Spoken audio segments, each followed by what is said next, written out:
देश के करोड़ों हिंदुओं के दिलों पे राज करने वाले और कट्टर हिंदुत्व के समर्थक माने जाने वाले और कभी किसी समय में देश के यशस्वी प्रधानमंत्री मोदी के बिल्कुल करीबी दोस्त और अब आज के समय पे उनकी नीतियों का विरोध करने वाले हमारे साथ हैं डॉक्टर प्रवीण भाई तोगड़िया जी। और अपने सभी दर्शकों को मैं बताना चाहूँगा कि ये जो इंटरव्यू है ये कोई राजनीतिक इंटरव्यू नहीं है, ये ऐसी बातें हैं जो देश का हर एक हिंदुस्तानी जानना चाहता है। आपने कई इंटरव्यूज़ देखे होंगे लेकिन ये इंटरव्यू उनसे थोड़ा अलग है। सर बहुत बहुत स्वागत है आपका हिंदू भारत न्यूज़ पे। सर एक सवाल पूछना चाहता हूँ सर, कट्टर हिंदुत्ववादी क्यों? क्या सॉफ्ट हिंदुत्ववाद हमारे देश में सफल नहीं हो सकता? कट्टर और सॉफ्ट ये शब्द का कोई अर्थ नहीं है। हम कहेंगे कि ये मुसलमान कट्टर है सॉफ्ट है, नहीं। मुसलमान मुसलमान है। मुसलमान वह है जो कुरान में मानता है, और कुरान में मानता है तो वह जिहाद में भी मानता है, और कुरान में मानता है तो हिंदू को काफिर भी मानता है। ऐसे ही मुसलमानों में कट्टर और मॉडरेट ये भेद नहीं करना चाहिए। ऐसे हिंदुओं में भी भेद नहीं करना चाहिए। हिंदू वह है जो हमारी प्राचीन हिंदू धर्म की परंपरा, संस्कृति, उनके जीवन मूल्य और मानवता की बात करता है, रक्षा करता है, और उन पर कोई हमला करता है तो फिर दुर्गा भवानी और काली माता की भांति उत्तर देता है।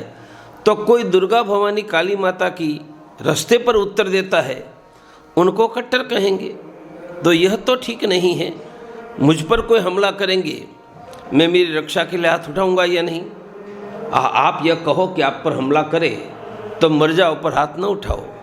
आपके घर में आकर आपकी बहन बेटियों पर बलात्कार करे तो भी हाथ न उठाओ। तो यह तो अनुचित है। इसलिए कोई कट्टर नहीं है, कोई मॉडरेट नहीं, सभी हिंदू ही है।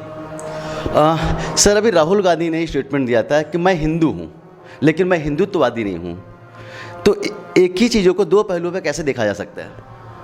मैं इतना कहूँगा कि राहुल गांधी ने कहा मैं हिंदू हूँ, उनका अर्थ कि राहुल गांधी ने मैं हिंदू हूँ वह कहा ना जी। राहुल गांधी ने हिंदू के विरुद्ध कोई बात नहीं की है। और पहले धर्मनिरपेक्ष बनने की स्पर्धा थी, अब हिंदू बनने की स्पर्धा है। राहुल गांधी जनोई दिखाते हैं, कहते हैं कि कश्मीर के ब्राह्मण का मैं वंशज हूँ, कहता मैं हिंदू हूँ। ममता बनर्जी चुनाव में मंच पर से चंडी पाठ बोलती है। केजरीवाल अयोध्या राम मंदिर के दर्शन के लिए जाते हैं। अभी अखिलेश यादव कहता है कि काशी के विकास के लिए मैंने भी बहुत काम किया था। तो यह देश में कभी धर्मनिरपेक्ष हिंदू विरोधी दिखने की स्पर्धा थी। अब हिंदुओं के जनजागरण दबाव में हिंदू हूँ यह बताने की स्पर्धा हुई है। और मैं कहूँगा कि हमने 40 वर्षों में पिछले जो हिंदुत्व का जागरण किया, उनका ये दबाव है, उनका विजय है। और कोई भी व्यक्ति कहेगा कि मैं हिंदू हूँ तो हम स्वागत करेंगे। कोई मंदिर जाएंगे तो हम स्वागत ही करेंगे ना, मस्जिद जाएंगे तो प्रश्न है ना।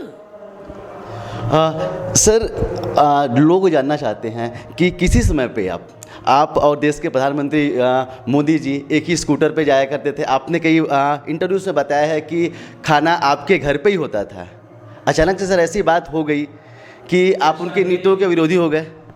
ऐसा है, देश के हिंदुओं की समृद्धि, हर व्यक्ति को खाना, सस्ती शिक्षा, युवाओं को रोजगार, कर्ज मुक्त किसान, महिलाओं की सुरक्षा, देश के हिंदुओं की समृद्धि, देश के हिंदुओं की सुरक्षा।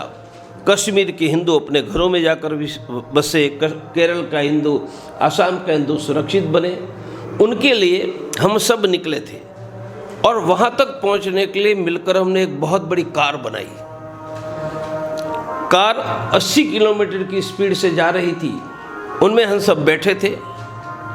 दिल्ली आया तो उनमें से बहुत बड़ी संख्या में लोग उतर गए। इतना नहीं, हमने मिलकर जो कार बनाई थी वह भी छीनकर चले गए। मैं ढूंढ रहा था कि कल तक हिंदुत्व की बात करने वाले काशी मथुरा का कानून कब बनाएंगे, गौहत्या बंदी का कानून कब बनाएंगे, किसानों के समर्थन मूल्य का फसल का दाम कब देंगे, देश में सस्ती शिक्षा कब करेंगे। मैं तो हमारे साथ कार में निकलकर हिंदुत्व की बात करके भाषण देने वालों को दिल्ली में ढूंढता रहा, कहीं नहीं मिले। काशी कॉरिडोर से हमें संतोष नहीं है, हमें तो ज्ञानवापी पर काशी विश्वनाथ के मंदिर में संतोष है। तो कार में साथ में निकले थे, ये सत्ता में दिल्ली में रुक गए, खो गए। हमने मिलकर कार बनाई थी वह भी छिन गए। सबको लगा कि प्रवीण वे बहुत हिंदुत्व की बात करते हैं, अब कार नहीं है, वह पैदल कैसे जाएंगे। तब तक मुझे बहुत लोग मिल गए और मिलकर फिर ऐसी कार बना दी जो 120 किलोमीटर से चल रही है। वह कार कल रायपुर में 5000 लोगों को त्रिशूल धारण करवाने वाली है। ये 120 किलोमीटर की स्पीड से चलने वाली कार का नाम है अंतर्राष्ट्रीय हिंदू परिषद, राष्ट्रीय बजरंग दल।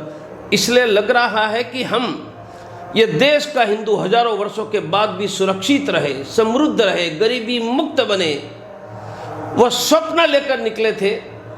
ऐसा लग रहा है कुछ लोग उनके आधार पर दिल्ली की सत्ता में रुक गए।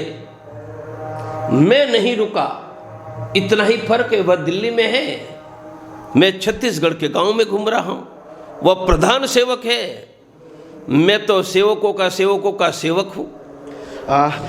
सर, आप उनकी नीतियों का विरोध करते थे, जैसे कि मैं किसी व्यक्ति का विरोध नहीं करता। सर, एक जो आप बोले थे कि कांग्रेस के मनमोहन सिंह जी का भी नीतियों के कारण विरोध करता था, तो नीतियों से किसका विरोध करें? जो सत्ता में है। अच्छा, सत्ता में नहीं है, उनकी नीतियों का क्या विरोध करेंगे? अच्छा, सर, अभी राम मंदिर बन गया, धारा 370 हट गई, आप सपोर्ट करेंगे उनका? राम मंदिर देश के हिंदुओं के संघर्ष और सुप्रीम कोर्ट के निर्णय से बना है। राम मंदिर बनाने के लिए नरेंद्र भाई और भाजपा ने वादा किया था कि कानून बनाया, उन्होंने राम को दिया हुआ वादा का पालन नहीं किया है। इसलिए राम मंदिर बनाने का यश है तो देश के हिंदुओं को है, यश है तो सुप्रीम कोर्ट को है।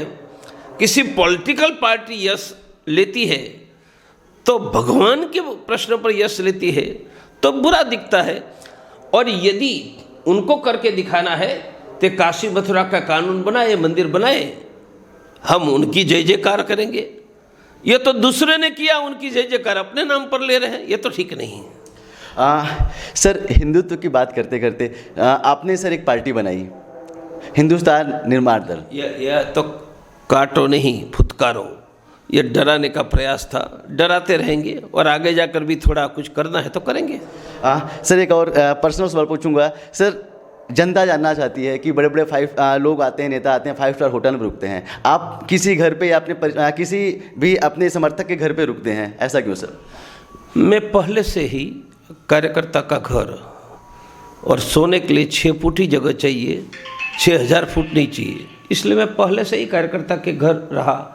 जो कार्यकर्ता मेरे दिल के टुकड़े हैं, आज भी मैं छोटे भी स्थान पर किसी भी घर जाता हूँ, खाना खाता हूँ, सोता हूँ, क्योंकि यही कार्यकर्ता ने राम मंदिर की लड़ाई में अपने प्राण दिए, अपने जीवन दिए।